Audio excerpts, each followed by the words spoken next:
नमस्कार दोस्तों, मैं समीर आपका स्वागत करता हूं ओनली फॉर रियलिटी में।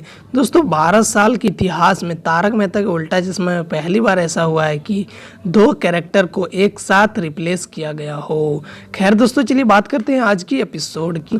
जेठालाल जो है वो अपने घर में गाना गाते गाते मटर छिल रहा होता है, लेकिन वो उल्टा काम कर रहा होता है। मटर के छिलके को प्लेट में रख रहा था और मटर को नीचे। उसके बापू जाते हैं, उसको बताते हैं, तभी एंट्री होती है भिड़े की। और दोस्तों ये सारी बात बता रहा है भिड़े माधवी को। दोस्तों भिड़े जैसे ही अंदर आता है, जेठालाल उसे मटर छीलने के काम में लगा देता है। मटर छीलने में दोनों व्यस्त हो जाते हैं। बापूजी इंतजार करते रहते हैं कि भिड़े आया है, किस लिए बात करेगा, लेकिन जेठालाल उसे बात करने ही नहीं देता है। फिर बापूजी बोलते हैं कि भिड़े किस लिए आया था, बात तो कर। उसके बाद भिड़े छोड़ लेता है और बापूजी से बात करने लगता है। तो बात करते करते फिर जेठालाल बोलता है भिड़े छिलते छिलते बात करना।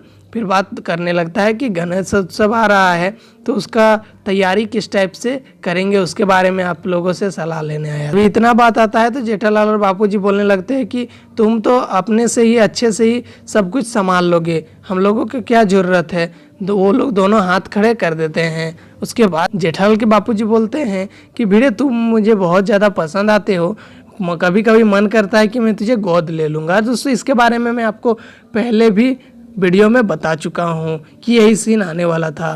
दोस्तों गोद लेने की बात होती है, जेठालाल बोलता है तो बापूजी तब तो आपको भिड़े के घर में भी रहना पड़ेगा ना। तो बापूजी बोलते हैं हाँ 6 महीने इसके घर में, 6 महीने यहाँ पर रहूँगा।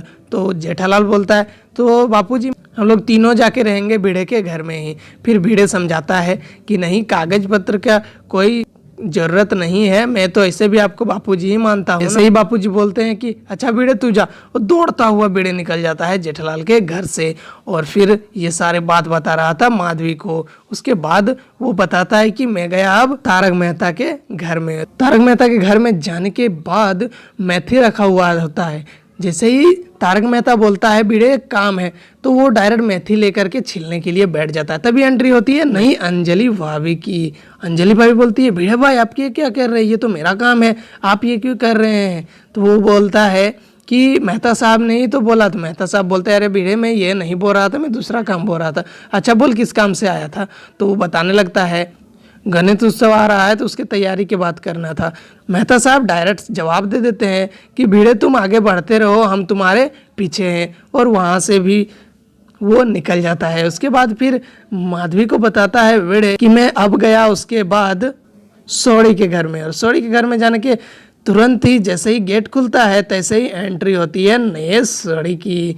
जी हाँ दोस्तों, नए सौड़ी अंजलि भाभी की एंट्री हो चुकी है। तभी सौड़ी के घर में भी वो बात करता है, लेकिन वो लोग बात नहीं सुनते हैं, उसे लस्सी पिलाने में टूट पड़ते हैं। लेकिन भिड़े लस्सी पीने को तैयार नहीं होता है।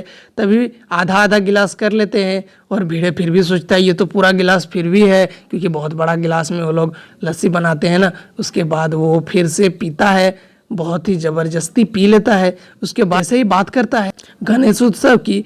वो लोग बोल देते हैं कि तुमने पूरा गिलास नहीं पिया ना, इसीलिए पूरा मदद तुम्हारे में भी नहीं करूँगा। और वहाँ से भी आ जाता है भिड़े।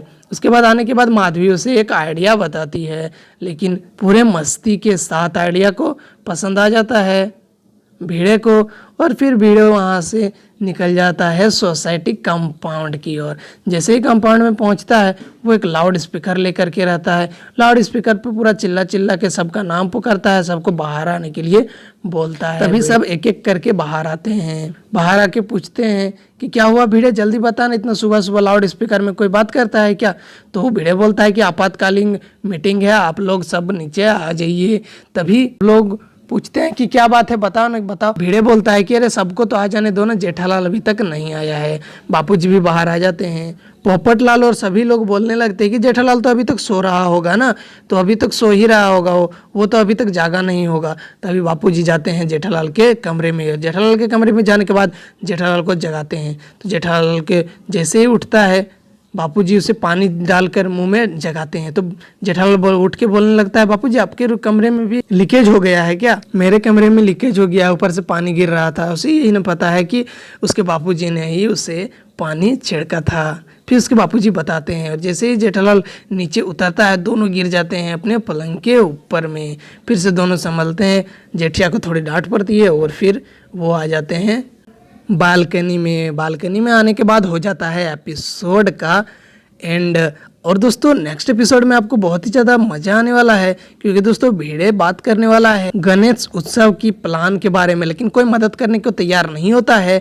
तो भिड़े छोड़ देता है और बोलता है कि अच्छा छोड़ दो, कोई मदद नहीं करेगा तो ऐसा गोकुलधाम सोसाइटी में गणेश उत्सव को नहीं मनाया जाएगा। लेकिन दोस्तों मुझे एक बात समझ में नहीं आ रही है कि टप्पू सेना जो सारे चीज़ को अरेंजमेंट करती है वो लोग कहाँ है टप्पू सेना? दोस्तों आपको क्या लगता है, टप्पू सेना ही इस प्रॉब्लम को सॉल्व करेगी? मुझे तो यही लगता है, आप कमेंट में बता सकते हो अपने राय। दोस्तों चैनल पर नहीं हो तो सब्सक्राइब कर लो, वीडियो पसंद आई है तो लाइक कर दीजिए। चलिए मिलते हैं नेक्स्ट वीडियो में।